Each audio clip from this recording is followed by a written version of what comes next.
Hea vaataja, täna heidame pilgu kaasaegsele vabakiriklikule maastikule Eestis.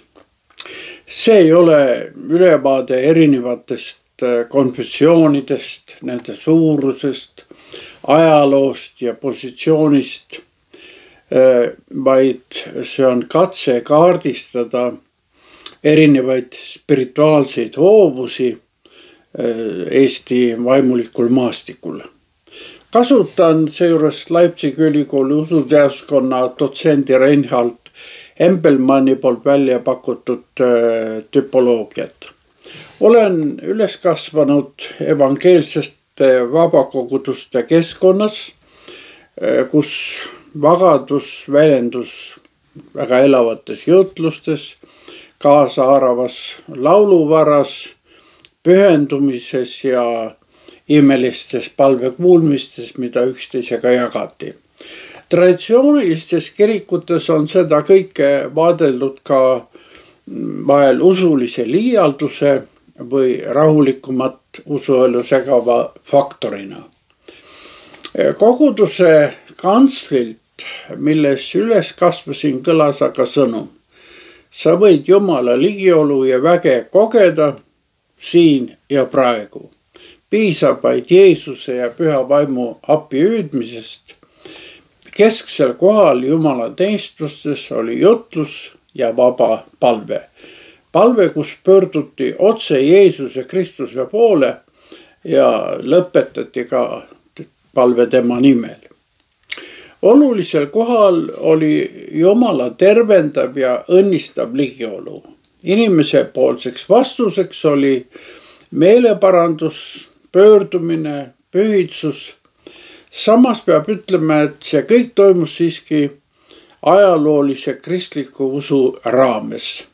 Ja selleks raamiks olid meile tuntud 4 reformatsioonist pärinevat põhiprintsiipi. Esiteks õigeks mõist üksnes armust, sola gratia, pühakirja tähtsuse toonitamine, sola scriptura, usu roll Jumala armu vastuvõtmisel, sola fide ja sügav veendumus, et üksnes Jeesus Kristus on meie usu alus ja tõeline allikas, sola Kristus.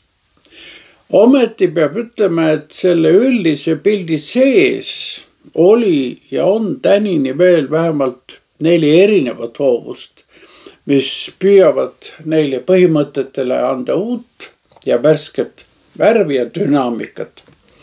Briti kirikuloolane David Pepington on need evangeelsed liikumised kokku võtnud 4 märksõnaga. Pöördumine, aktivism, biblitsism, keskendumine ristile. Ometi ei ole evangeelne liikumine siiski kokku võetav ühe ainsa looga, vaid siingi on veel 4 erinevat tüüpi. Kõik nad erinevad oma suhtumises Jeesusesse, Kristusesse. Kõigepealt peaks nimetama niinimetatud klassikalist evangeelset liikumist, mis on selgelt kristotsentriline. Seda voolu ühendab kõige selgemini evangeelne allianss ja ülemaailmselt Lausanne liikumine. Teiseks tuleks nimetada piibli autoriteeti toonitavat fundamentalistlikku liikumist. Siin toonitatakse piibli absoluutset eksimatust ja verbaalne inspiratsioon ja seal lähtuvalt ka sõnasõnalist lugemist ja tõlgendamist. Kesksel kohal klassikalised õpetused Jeesusest, tema jumalikkus, neitsist sünd, imed, lunastav surm, ülestõusmine ja tagasitulek. Kuid sama tähtsad on ka evolutsiooniõpetuse eitamine ja mitmed teised konservatiivsed eetilised seisukohad. Kolmas evangeelne vabakoguduslik liikumine ühendab kogudusi, mis püüavad reageerida postmodernse ajastu väljakutsetele.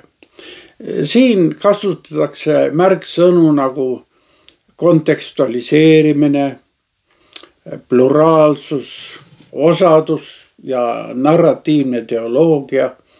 Jeesuse ainulaadsust ei seata küsimuse alla, kuid erinevalt teistest evangeelsetest vooludest ollakse ühiskonnas toimuva suhtes avatumad.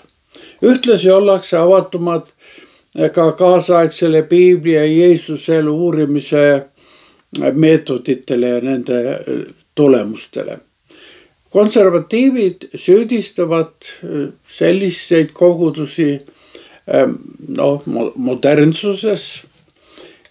Ise nimetavad nad sageli ennast ka postevangelikaalideks ja kindlasti juba nendest märksõnadest, mida me oleme kuulnud, mõned niisugused hoovused me Eesti maastikul täiesti suudame eristada. Ja viimaks tuleks eristada veel 4 püülik karismaatilist hoovust, milles rõhutatakse püha vaimu ja vaimuandide tegevust. Samas aga rõhutatakse, et Jeesus päästab, Jeesus ristib püha vaimuga, Jeesus tervendab ja Jeesus tuleb tagasi. Kui küsida, milline on evangeelsete vabakoguduste suhtumine kirikute vahelisse koostöösse, siis tuleb öelda, et enamasti rõhutatakse siin evangelistlik missionaarset meelsusoikumeeniat. Mitte niivõrd institutsionaalseid kontakte, kuivõrd just sellist ühist meelsust ja ühist toimimist. Küsimusi koguduslike eripärade osas välditakse koostöös. Kirikute maailmanõukogusse suhtutakse aga distantseeritult, vahel isegi eitavalt. Avatud ollakse Lausanne'i liikumisele. Rahvusliku ökumeeniliste ühenduste suhtes ollakse muidugi leplikumad. Vennad on ju siin ka nii-öelda üle tee ja üle hoovi on lähemal.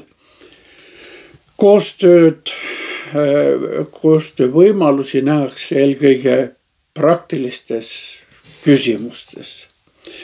Kas evangeelses vabakoguduslikus liikumises võiks olla ka ohte, mida tuleks kuidagi vältida?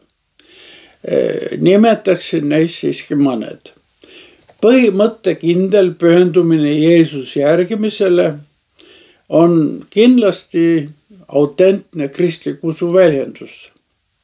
Kui see ei kujune elitaarseks kristlik usu väljaelamiseks, et tuntakse korraga ennast erilise eliidina. Tervenemiskogemused võivad olla julgustavad ja usku kinnitavad märgid Jumala ligiolust, kui need ei eita inimelu kaduvust ja piiratust.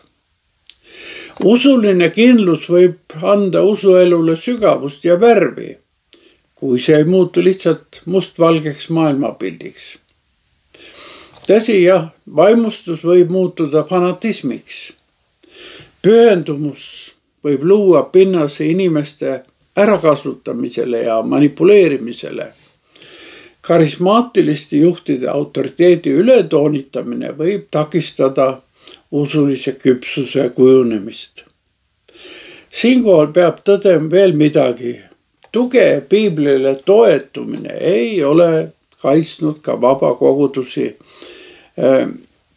politiseerumise eest. Kõige silmatorkavamalt võib seda täheldada USA-s. Sellel võib olla väga rasket tagajärge evangeelsele liikumisele üldse ja laiemalt tulevikus. Piibel ütleb, et usk Jeesusesse, Kristusesse on Jumala kingitus ja ei sõltu inimese tahtest. Usklikul ei ole alati vastust kõigile küsimustele. Ometi olen tänulik, et olen pika elu jooksul osa saanud Eesti evangeelsete vabakoguduste rikkalikust elust.